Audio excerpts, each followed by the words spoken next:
21 अगस्त 2025 की शाम ग्रेटर नोएडा के सिरसा गांव में 27 साल की निकी भाटी अपने घर के मेकअप स्टूडियो में काम कर रही थी कि अचानक से वो आग की लपटों में आ गई।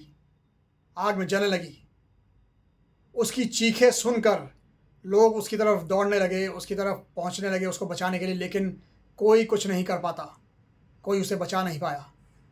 हॉस्पिटल ले जाते वक्त रास्ते में ही निकी भाटी ने दम तोड़ दिया। अब सवाल ये है कि क्या ये एक्सीडेंट था या कोई साजिश, और अगर साजिश थी तो कौन है निकी भाटी का गुनहगार। शुरुआत में तो सब ठीक चल रहा था, सब सीधा सीधा लग रहा था। निकी की शादी 2016 में विपिन भाटी से हुई थी। निकी अपनी बहन कंचन के साथ मिलकर उसी घर में टॉप फ्लोर पर मेकअप का एक स्टूडियो चलाती थी,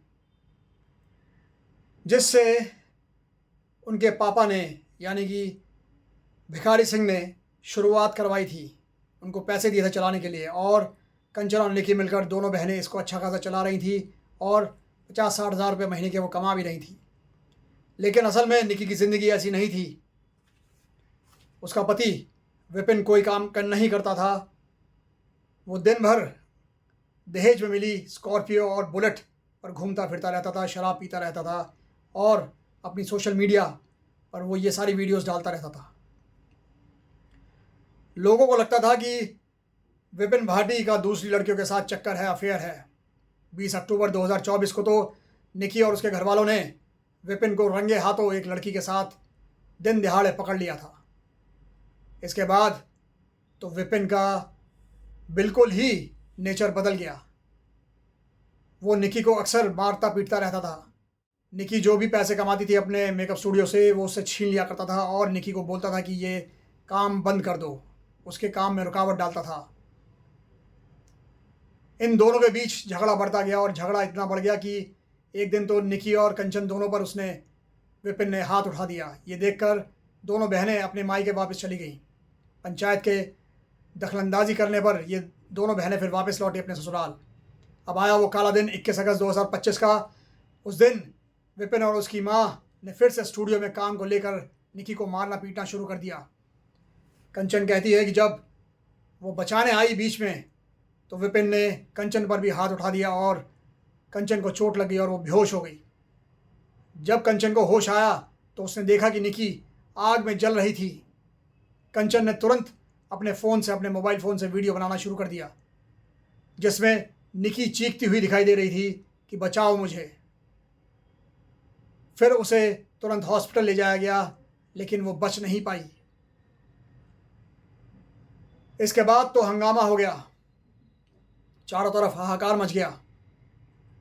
कंचन ने मीडिया को बताया कि ये सब विपिन और उसकी मां ने प्लान करके किया था। निकी के 7 साल के बेटे आवेश भाटी ने भी मीडिया के सामने ये बयान दिया कि पापा ने मम्मी पर कुछ डाला और फिर आग लगा दी। कंचन ने पुलिस में मर्डर का केस रजिस्टर करवाया। विपिन, उसकी मां दयावती, उसका ससुर सत्यवीर भाटी और उसका देवर रोहित, इन सब के खिलाफ पुलिस ने तुरंत सबको अरेस्ट कर लिया। हॉस्पिटल ले जाते वक्त विपिन ने मीडिया से कहा, जब पुलिस ने विपिन को अरेस्ट किया हाफ एनकाउंटर करके उसके पैर में गोली मारकर, तब उसे हॉस्पिटल ले जाया गया और वहाँ पर उसने मीडिया से कहा कि मियाँ बीवी में तो झगड़े होते रहते हैं और वैसे भी उसने निकी की हत्या नहीं करी। लेकिन अभी कहानी ख़त्म नहीं हुई थी। धीरे धीरे नए सच सामने आने लगे। बहुत पेचीदा ये केस बन गया। कई सारे एंगल्स इसमें आ गए। कोई कहता है कि कंचन और निकी के बीच में जेलसी हो गई थी बिजनेस को लेके अपने। कोई बोलता है कि निकी का वीडियो जो कंचन ने रिकॉर्ड किया था वो आधा था, आधा वीडियो कंचन ने डिलीट कर दिया था, जिसमें कि ये पाया गया कि निकी बोल रही है, अरे निकी को कंचन बोलती है, अरे बहन ये तूने क्या कर डाला, तूने ये कदम क्यों उठा लिया। और निकी का जवाब आता है, मुझसे गलती हो गई, मुझे बचा लो। ये सुनकर लगता है कि जैसे कि ये एक्सीडेंट था या निकी सुसाइड करने की कोशिश कर रही थी। तमाम सीसीटीवी फुटेज देखे गए। सीसीटीवी फुटेज में ये दिखाई दिया कि जिस वक्त ये दुर्घटना घटी, विपिन उस वक्त अपने घर से बाहर था। उसका बेटा आवेश भी उसके साथ बाहर ही खेल रहा था और निकी की शोर शराबा और आवाज़ सुनकर वो लोग अचानक घर की तरफ भागते दिखाई दे सीसीटीवी फुटेज में। तो अब इससे ये जाहिर होता है कि आग विपिन ने नहीं लगाई। हॉस्पिटल के फॉर्म में गैस सिलेंडर के ब्लास्ट से आग लगने की वजह लिखी गई जब एमएलसी के लिए निकी को ले जाया गया, लेकिन गैस सिलेंडर का कोई प्रूफ नहीं मिला, फटने का कोई प्रूफ नहीं मिला पुलिस वालों को। विपिन के रिलेटिव ने कहा कि ये रीज़न जो है खुद निकी ने लिखवाया था, लेकिन सवाल ये है कि निकी तो रास्ते में ही दम तोड़ चुकी थी, निकी कैसे लिखवा देगी। लोगों ने सवाल किए कि कंचन ने पहले वीडियो क्यों बनाई, अपनी बहन को पहले जाकर बचाया क्यों नहीं, जिसका जवाब बड़ा इलॉजिकल सा लगता है। जो कंचन ने बताया कि वो एक एविडेंस दिखाना चाहती थी पुलिस वालों को कि दहेज प्रताड़ना के चलते हुए निकी को जला दिया गया उसके ससुराल वालों ने। एक एंगल और आया इसमें जहाँ पर अब निकी की भाभी मीनाक्षी नाम की एक औरत सामने आती है और वो कहती है कि निकी और कंचन का अपना परिवार भी कुछ अच्छा नहीं था। निकी और कंचन के परिवार वालों ने मीनाक्षी पर दहेज प्रताड़नाएँ करी, बहुत जुल्म ढाए, उसे मारा पीटा गया था, उसका यहाँ तक कि अबॉर्शन भी करवाया गया था और इन सब में निकी और कंचन दोनों बहनें साथ थी।